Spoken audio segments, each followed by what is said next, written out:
Dalam surat Yasin itu ada cerita tukang kayu dakwah. Nah, itu di dalam cerita surat Yasin itu diceritakan dalam kitab-kitab tafsir bahwa Nabi Isa itu ngirim 3 orang sahabatnya untuk dakwah ke satu kampung, namanya kampung Antioquia. Ketika sampai di kampung itu, orang-orang kampung itu nggak mau nerima dakwah. Kemudian ada orang namanya Habib An-Najjar, Habib si tukang kayu. Dia nusroh, membela sahabat-sahabatnya Nabi Isa ini. Ya qaum ittabi'ul mursalin ittabi'u man la yaslukum ajra wa hum muhtadun. Hei kaumku, hei orang kampungku, ikuti orang-orang yang diutus Nabi Isa ini. Ikuti orang yang enggak minta apa-apa. Mereka datang ke sini hanya ingin kebaikan kamu, enggak minta duit, enggak minta apa-apa. Ikuti mereka. Tapi orang kampung itu malah marah sama Habib An-Najjar ini. Wong cuman tukang kayu aja kok ikut-ikutan dakwah, kurang ajar. Malah dibiandemi watu Habib An-Najjar tuh. Ketika dibiandemi watu, tiba-tiba datang seruan dari langit, qila dkhulil jannah qala ya laita qaumi ya'lamun bima ghafara li rabbi waj'alani minal mukramin. Tiba-tiba datang panggilan dari Allah, Habib, masuklah kamu surga. Sampai masuk surga, Habib ini kaget, dengan terkejut. Masya Allah, dari surga ternyata.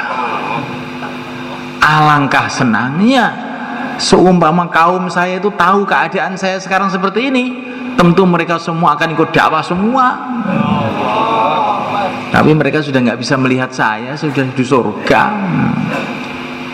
Jadi di surga masih teringat kaumnya. Itu namanya Habib An-Najjar, Habib si tukang kayu. Lah Habib si ustadz kemana kok tidak nusroh? Masih repot. Lah Habib si tukang batu kemana? Masih repot. Akhirnya yang disuruh masuk surga langsung Habib si tukang kayu. Kita siap dari Habib tukang kayu? Masya Allah. Tukang apa saja boleh lah. Pokoknya mengikuti amalannya Habib ini, membela orang-orang yang sedang memperjuangkan agama. Jadi Subhanahu wa ta'ala, ini pentingnya dakwah. Dakwah itu harus dibuat oleh semua orang. Dakwah itu buat oleh para ulama. Al-ulama warasatul anbiya. Para ulama itu warisnya para nabi. Innahum ma warasu dinaran wala dirhaman walakinnahum warasul ilm wa man akhadahu akhadha bil hadzil wafir. Atau kama qala Rasulullah SAW. Para ulama itu adalah waris-warisnya para nabi. Para nabi itu tidak mewariskan dinar, dirham, uang emas, uang perak, tapi mereka mewariskan ilmu. Barang siapa yang mengambil ilmunya para nabi, berarti telah mengambil bagian yang sempurna. Tapi ilmu itu apa? Ilmu itu ada 2. Ilmu agama, ya. Ilmu memperjuangkan agama itu juga dari para nabi. Ilmu dakwah. Jangan kita pahami ilmu itu hanya ilmu amal agama. Ilmu memperjuangkan agama itu juga ilmunya para nabi. Maka para ulama mikirkan umat, mendakwahkan agama. Tetapi kita orang umum, petani, pejabat, nah, semuanya pun juga mesti mendakwahkan agama. Karena apa?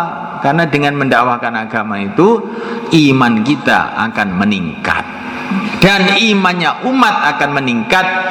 Fadzakir fa inna dzikra tanfa'ul mu'minin. Kamu kasih peringatan. Kasih peringatan itu bermanfaat bagi orang iman semuanya.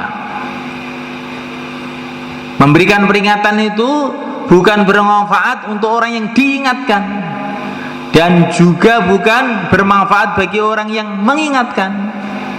Tetapi yang mengingatkan dapat manfaat, yang diingatkan dapat manfaat, umat seluruh alam yang ngantuan pun dapat manfaat juga. Wa dzakir fa inna dzikra tanfa'ul mu'minin. Dakwah itu manfaatnya untuk seluruh orang iman.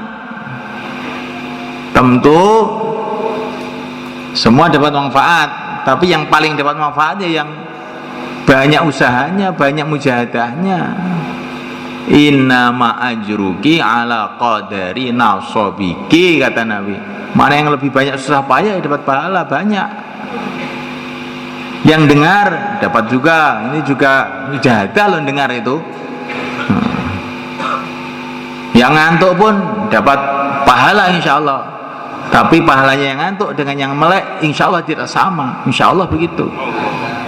Allah itu maha adil, masa yang melek dengan yang ngantuk sama? Nggak sama. Pasti itu. Wa may ya'mal mithqala dzarratin khairan yara. Beda toh, ngantuk dengan melek itu kan beda. Mesti Allah akan bedakan.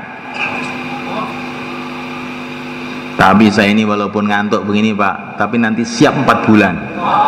Itu yang melek belum tentu itu Pak. Oh insya Allah, Allahumma amin. Gitu. Ngantuk ditaskil angel sisan. Nah ini jenenge sudah jatuh ketimpa tangga pula. Wes seblok keberkan ondo.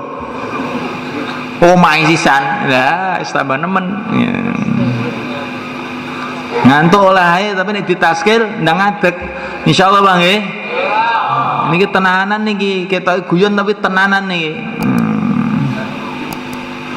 Niki guyon niki ben sampean melek tenan asline, jane tenanan niki asline. Hadirin muliakan Allah Subhanahu wa taala, maka dakwah ini harus dibuat oleh seluruh umat. Karena dakwah itu untuk meningkatkan iman. Bukan hanya untuk orang tertentu. Saya ini ustadz dakwah yang petani, tidak semua. Seperti para sahabat dulu, laki-lakinya, wanitanya, bahkan anak-anaknya. Sayyidina Ali itu umur 9 tahun sudah dakwah mereka. Sudah berusaha bagaimana orang-orang pada masuk Islam. Maka anak-anak kita pun harus jadi dakwah. Jangan hanya disuruh ke masjid. Nah, kamu ke masjid dapat pahala. Tapi kalau kamu ngajak teman-teman kamu itu untuk ke masjid, pahalanya tambah banyak. Lah kalau mereka tidak mau gimana Pak? Pokoknya kamu aja. Kalau tidak mau pun kamu dapat pahala juga. Kamu aja. Maka anak kita ini sambil ke masjid, Assalamualaikum, ayo mari ke masjid. Biar pahala amalan kita meningkat. Sholat di rumah dapat 1, di masjid 27. Itu kalau yang sholat jamaah cuma 2 orang, imam sama makmum saja, kita dapat 27. Kalau yang makmum 2 tambah lagi, bukan 27. Kalau makmumnya 3 tambah lagi. Kalau makmumnya 1 masjid tambah lagi. Untuk menambah pahala sholat kita, maka anak-anak kita gerakkan untuk ngajak teman-temannya. Insyaallah malaikat.